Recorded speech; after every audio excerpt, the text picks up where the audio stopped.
소속된 지도 이제 꽤 됐고요. 들리는 전원에 의하면 우리 503번이 수감생활 잘하고 있다는 소식도 들리고 기특하네요. 정말 기특해요. 그러니까 인간은 역시 적응의 동물이다.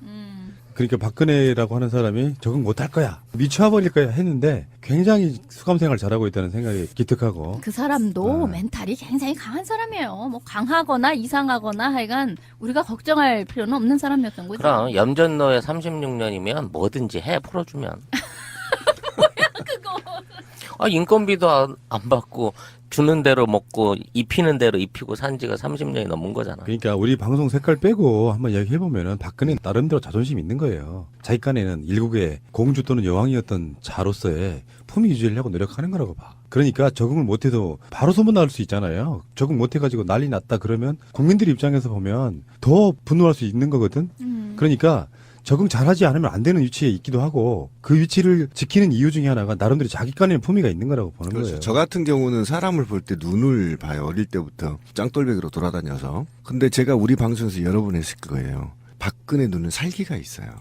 공주처럼 아무것도 모를 거다 이렇게 제가 계속 거부 반응이 있었던 게 뭐냐면 천재설이 그거였거든요. 굉장히 사악해요. 박근혜는. 왜 사악하냐면 교육 과정이 사악한 것만 보고 컸기 때문이에요. 교육 과정. 애비로부터. 애비로부터. 그래서 사람을 죽여놓고도 죄책감을 못 느끼는 스타일입니다. 눈빛이 굉장히 살기가 있어서 독한 여자예요. 연약한 여자 아닙니다. 들어가서 그젠가요? 페이크 기사로 자살 시도인 어쩌니 막 이렇게 나오더라고요. 자해 시도했다 뭐 이렇게. 근데 제가 깜짝 놀라서 추적을 해봤더니 전혀 카톡에서만 돌아다니는 뭐 그런 얘기인데, 내가 볼 때는 박사모를 선동하기 위한 그렇죠. 글이 있던 것 같아요. 근데 박근혜 씨는 누구보다도 적응을 잘할 겁니다. 두고 보십시오. 박근혜가 이제 약한 여자라 그럴 때 그 약한은 위크가 아니에요. 그렇지. 약을 한, 약한. 드렁큰? 파머시? 그렇지. 뭐 그런 거고요. 근데 지금 끊임없이 서울구치소 안에서의 어떤 특혜 논란은 있어요. 서울구치소에 지금 그 소장이 박근혜 입감한 날 당일, 그리고 그 다음 날 3일 동안 특별 면담을 또 했다는 거야.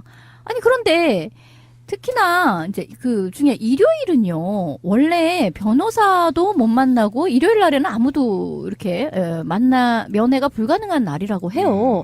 근데 그날 자기가 특별 면담을 해주기 위해서 일부러 출근을 해가지고 그렇게 해서 몇 시간씩 그렇게 특별 면담을 했는데 뭔 얘기를 했냐라고 했더니 뭐 건강 문제 뭐 기타 등등 뭐 이런 걸 했다고 하거든요.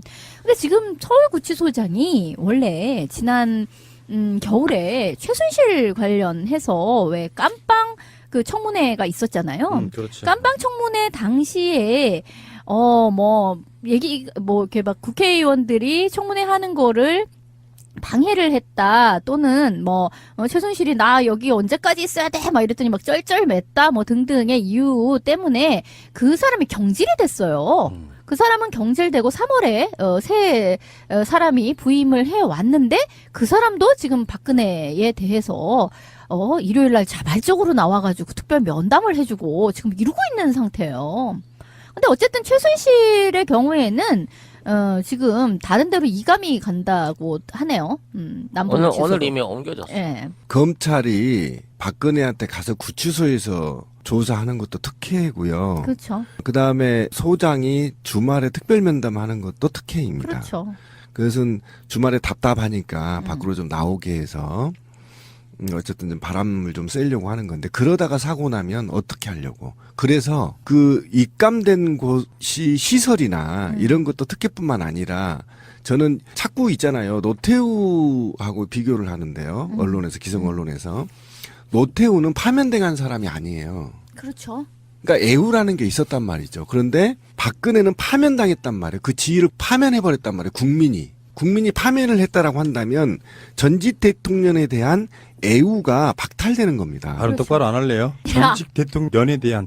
면도 아니고 애우도 어떤- 아니야. 이것을 해주면 안 되는데 지금 특혜를 주는 것이 마치 정사인 것처럼 이 사회가 만들어가는 것, 또는 지금 법무부가 이렇게 특혜를 주는 것, 이것이 바로 박근혜의 적폐 세력들이 아직도 이 국가 권력을 장악하고 있다라는 걸 반증하는 겁니다. 지금 서울구치소에는 특별면회실이 3개가 있대요. 3개가 있는데 하나는 조윤선이가 차고 앉아가지고 아침 9시부터 저녁 5시까지 남편이랑 노닥거리면서 귤 까먹고 사식 먹고 하는데 쓰고 있고, 하나는 박근혜 전용으로 변호인들이나 가족들 찾아왔을 때 주려고 빼놓고 있고, 하나만 정상적인 나머지 교도소 안에 있는 재소자들이 쓸 수 있게 운영 중인 거라면 이것도 적폐야. 그래서 내가 보기엔 최순실이 쫓겨난 거야. 3개 다 써버리면 너 좀 빠져야 되겠다. 너는 좀 순번 밀리니까 너는 딴 데 가야 되겠다 하고 옮긴 것 같아, 내가 보기엔. 뭐 공범을 마주치지 않게 하기 위해서라고는 하는데,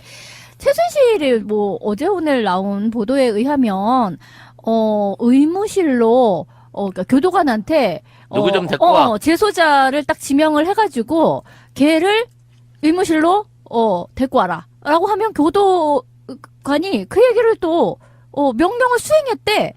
뭐야 도대체? 아니 무슨 교도관이 정말 빵 셔틀도 아니고 그게 뭐예요? 소속 내각원들이 우병우 빼놓고는 다 그 안에 있잖아.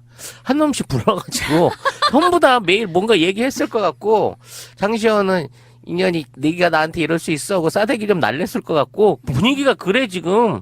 교도소장하고 동급이야 지금. 그동안 최순실이 해온 짓거리가. 아니 그래서 지금 프리즌이라는 영화가 이제 한석규 주연 영화죠. 이제 배경은 95년도를 배경으로 하고 있는데 이 감옥이 배경이죠. 그 영화가 지금 굉장히 흥행몰이를 하고 있거든요. 저는 이 영화 시사회로 봤을 때 결코 흥행할 영화는 아니다라고 생각을 했는데 의외로 흥행을 하는 거야. 근데 그게 사실은 교정 당국이 지금 어떻게 하고 있나. 이 영화는 보면은 범죄자가 재소자가 거기를 장악하고 있고 교도관이 그 사람 재소자의 말을 듣고 막 이런 상태거든요. 주객이 전도되어 있는 상태인데 그런 것이 혹시나 아닐까라는 우려 때문에 또는 교도소는 어떤 식으로 운영되나 하는 거에 대한 관심이 사람들이 높아져가지고 이 영화를 막 열심히 보고 있는 게 아닐까 이런 생각도 들어요. 그런데요. 구치소 소장 같은 경우는 그러니까 구치소건 교도소건 다 전부 다 법무부 관할이란 말이에요. 그렇죠. 행시 출신이고 뭐 네. 그렇더라고요. 그러니까 법무부라고 하면 보통은 이제 사법고시 패스한 검사들을 먼저 생각하고 그다음에 행정직 직원들이 있는 건데요. 교도소 소장은 제가 봤을 때는 박근혜하고 무슨 특별한 관계라기보다는 거기에 이제 교도소 소장만이 누릴 수 있는 일종의 자기만의 어떤 특권, 자기가 근무하는 사이에 전직 대통령이 왔다 갔다 요거에 대해서 한번 박근혜 앞에서 자기 스스로가 좀 피해를 베푸는 그런 역할을 한번 해본 거라고 생각이 피해 듭니다. 한번 베푸면서 뽀대 한번 느끼고 네. 뭐 이런 거. 그럼 이 사람 폰에 인증샷 있을까? 자기가 인스타에 좀 올려주면 좋겠네. 자기 관할의 구치소에 전직 바로 직전에 대통령이 들어왔는데 한 번 안 만나보는 것도 이상하지 않아? 송 작가 본인이 구치소장이라면 박근혜 안 만나겠어요? 한번 좀 보고 싶지? 근데 너무 오래 보잖아. 2박 3일을 내리 본 거는 도대체 어떻게 생각해도. 아니 뭐 이 박까지는 아니고 어쨌든 이제 좀 보고 그러니까 또 3일을 내일 또 내일 본 보고 거잖아. 3일 그러니까 연짝으로 봤다는 거지. 우병우를 제대로 못하는 것처럼 이 사람도 박근혜에게 음덕을 입은 사람이잖아요. 그렇지. 엄밀히 따지면. 그렇게 봐야 되는 거지. 그러니까 그것은 이제 우리가 비판을 할 수 있는데 그렇다고 해서 엄청난 특혜다라고 생각하지는 않고요. 저는 예를 이게 들어- 이런 것도 문제가 있다고 생각해요. 그러니까 소장이 아직 재판도 시작되지 않는 조사자를 만나서 장시간 동안 대화를 나눈다고 하는 건 주권자인 시민 입장에서 보면 권한을 이임한 거 아닙니까? 소장한테 잘 관리하라고. 근데 특별하게 한 사람만 만나서 오랜 시간 같이 했다라는 얘기는 이 사람들이 제3의 연결고리가 아닌가라는 의혹을 줄 수가 있어요. 그래서 만나면 안 되는 겁니다. 만나더라도 업무상에 공식적으로 만나야지 어디 건방지게 소장이 그게 무슨 권력이 있는 자리라고 수감자를 만나서 대화를 인간적으로 나누거나 건강을 물어본다. 이거는 있을 수 없는 얘기고요. 법은 공정해야 되기 때문에 이것도 하나의 특혜인 거고요. 그다음에 아까 찌라시님 굉장히 중요한 얘기를 했는데 이 최순실이가 쫓겨난 게 아니에요. 사람 입장에서 쫓겨났다고 생각하는데요. 최순실이가 있는 곳은 굉장히 여관급이라고 생각하면 돼요. 아주 후진 골목길에 있는 저 끝에 골목길에 있는 지금도 남아있는 여인숙? 여인숙 같은 곳이라고 한다면 남부구치소는 침대도 있고요. 굉장히 호텔급이란 말이에요. 그래요. 그러니까 언뜻 보기에는 국민들의 입장에서 볼 때는 말이죠. 이런 거예요. 박근혜가 3.5평짜리 사무실도 있는 특별 면담실도 있는 실을 써버리는 거야. 그다음 아까 찌라시님이 얘기한 또 조윤선이 또 하나를 써버리는 거야. 맨날 울고 지랄하고 하니까. 그래서 그러니까 쓸 데가 없으니까 남부구치소로 이감을 했는데 여기가 바로 호텔급이라는 겁니다. 그래요? 그럼 이 세 사람 모두 다 모든 시설을 특혜를 보고 있다라는 거예요.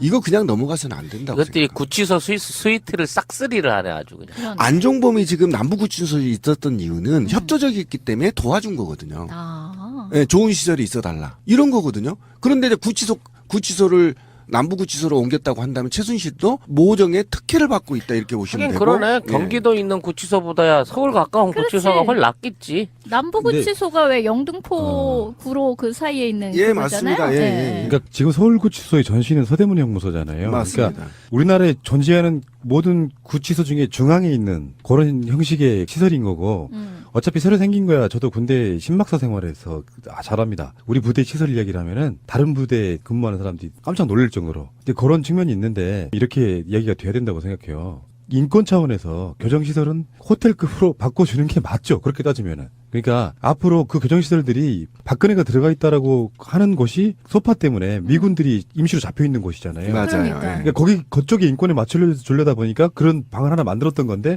마침 박근혜가 들어와서 거기다가 쳐 집어넣고 있는 상황이니까 사실 이런 측면이 있거든요. 너무 열악하게 다른 사람들이랑 수준을 맞춰라 이런 것보다 어느 정도 교정시설의 인권 보호적인 측면에서도 좀 더 수준을 다른 사람들을 그쪽으로 높여달라 하는 요구도 좀 있어야 된다고 생각이 들어요. 상향 평준화를 시킬 굉장히 필요가 굉장히 있죠. 좋은 관점인데 그렇게 되면 박근혜 씨가 사실은 범죄자들한테 추앙받는 사람이 되겠죠. 박근혜 때문에 대한민국 구치소 시설이 전체가 시설이 좋아졌다. 이렇게 되면 저는 굉장히 바람직하다. 마지막 유일하게 박근혜 씨가 태어나서 죽기 전에 좋은 일 한 것이 될 것이다. 잘하네. 예, 예. 거기서 데모하고 박근혜 씨도 구치소의 시설을 향상시켜달라고 투쟁하는 것. 박근혜 씨를 위해서 더블 침대 3개나 본인 좋아하는 헬스 시설과 갈아 끼울 수 있는 변기, 그다음 화장대, 조명 달린 화장대 원하는 대로 다 해주고 김치 냉장고 뭐고 다 넣어주고 네, 그런 시설에서 이제 평생. 하되 하루에 10억씩만 사용료를 받았으면 좋겠어요. 한 45년 정도. 네. 그러면 이제 얼추 가진 돈은 다 털어내지 않을까. 그러면 그런데 살다가 돈이 아깝다 생각되면 독방에 바로 집어넣는 거지. 이제 이후에 그럼 그 다음 날 또 10억 낼 걸? 이후에 박근혜 씨가 아마 보석 신청도 할 거예요. 어느 정도의 재판부가 이 중과실을 따져서 어느 정도 보석금을 요구할지 모르겠지만 보석금 한 아마 10조 원쯤 요구해보자고. 그런 내는지 못 절차가 있을 내는지. 겁니다. 아니 예. 나는 보석금 받고 풀어주는 거는 반대고요. 박근혜 구속될 때 김진숙 지도위원 이분이 네. 그런 얘기를 하셨어요. 자기가 이 크레인에 올라가 있을 적에 거기에 대해서 하루에 100만 원씩이라고 쳐가지고 벌금을 내려치더라. 국가의 법이라는 게 그토록 지엄했는데 박근혜가 청와대에서 나가야 되는데 한 이틀 뭉개다 나갔잖아요. 왜 그런 거에 대해서는 그렇게 허용을 하느냐 이런 얘기도 했었단 말이에요. 아니 그러면 지금 찌라시님 얘기처럼 뭐 나름 시설을 좀 업그레이드 시켜주고 그러면서 그 사용료로 한 10억씩 하루에 뭐 이렇게 받아서 계산으로 맞다이를 치는 것도 난 참 괜찮다고 생각해요. 그때 우리 이명박 때도 얘기했잖아. 개고기 한 접시에 1억씩. 그리고 지금 뭐 꼭 그러면 박근혜가 있는 곳이 어이구야 뭐 내가 있는 고시텔보다 더 좋네 이제 이렇게 이야기를 하면서 너무 좋다 이런 쪽의 얘기만을 하는 것이 아니라 그 형평을 맞춰라 라는 것이 더 중요하다고 생각을 하는 거죠. 그러니까 공정성이 문제가 되는 것이고 그래도 재소자도 어느 정도의 인권이 있기 때문에 이러저러한 교정시설의 업그레이드가 필요하다라고 하면 전체가 다 그렇게 올라가져야 되는 거죠.